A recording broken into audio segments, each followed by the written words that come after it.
I want to first thank UNK and the Hall of Fame Committee for this honor. I'm truly humbled and honored to receive this.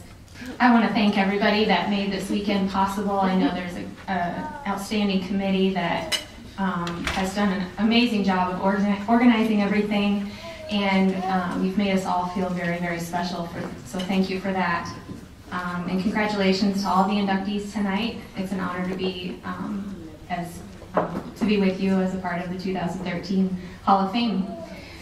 I want to thank Dan for everything that he's done for me. As he said, I was just a small town girl from a dinky little town in Iowa, and by way of an umpire and a family friend, word got all the way to Kearney, to his office, that maybe he ought to take a look at this girl in Iowa. And so essentially from a 3-minute recruiting tape, he took a chance on me, and I'm really glad that he did. Over the next 4 years, I experienced some of the best times of my life. I made Kearney my home. I didn't know, well, I knew one person here, but I made Kearney my home, and I started going home on the weekends when I first moved here, and it got less and less the longer I was here, and my parents would call and say, "Is there anything wrong?" "No, I'm just having a great time out here." So I ended up not going home until Thanksgiving and Christmas, and when I had to be home. So,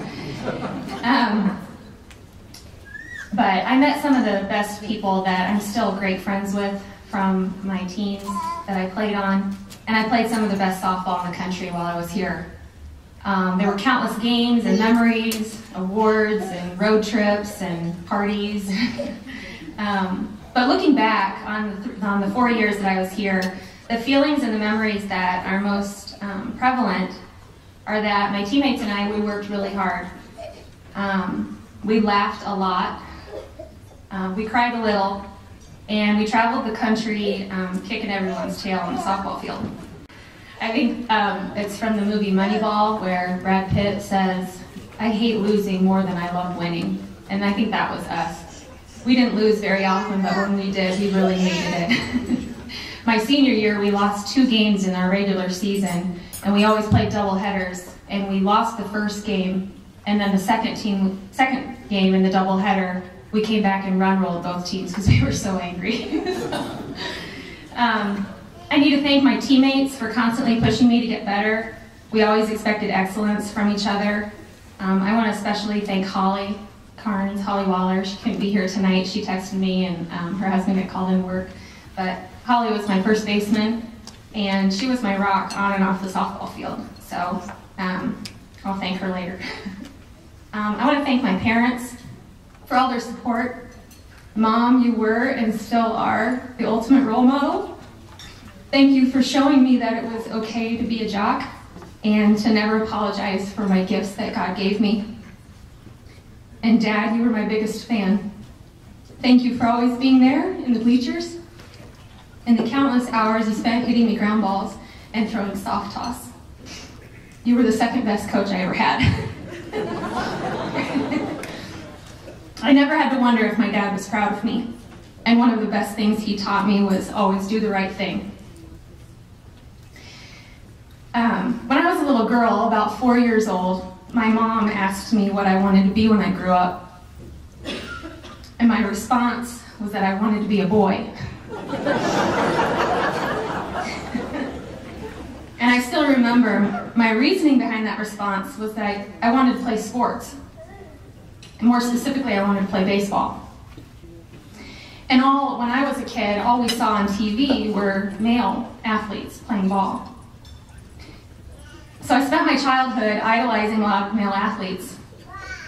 One of those boys was my brother. I want to thank my brother Jake, who isn't here tonight.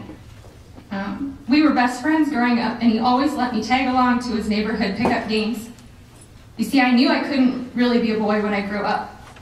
But my brother, treating me like one of the guys, was the next best thing, and the impact that had on my life was profound. Thank you, Jake, for never making me feel wrong for being a tomboy and for wanting to play. One of my favorite quotes from John Wooden is, "What you are as a person is far more important than what you are as a ball player." This definitely rings true for me. As proud and honored as I am to be in the UNK Hall of Fame, nothing compares to how proud I am to be a wife and mother. My 4 sons are here tonight. They are the most beautiful young men inside and out, and I'm constantly humbled that God allowed me to be their mother. Charlie, Aiden, Jake, and Tommy, I'm so incredibly proud of you, and I love you. And my last thank you goes to the most important person in my life, my husband, Dave. He never got to see me play, but he has heard many stories about my playing days, and I think he finally believes my dad that I was a decent player. Dave, thank you for all your support and understanding how important softball is to me. You're the best partner to spend this crazy life with, and I'm so proud to be your wife. And lastly, I'll leave you with this. One thing I've learned over the years, and it started here at UNK, is that doing what you're supposed to do is not greatness. Following the status quo does not promote distinction. Greatness arises when you raise the standard of your surroundings, when you are willing to take risks and forgo the status quo. So as Chancellor Christensen indicated earlier, things at UNK are moving forward. We drove through the campus a little bit today, and there are a lot of new and exciting things going on. I encourage you to raise the standard and to take some risks and to forget about the status quo and raise the standard of UNK. So thank you very much. I'm honored to be here again, and go Lopers.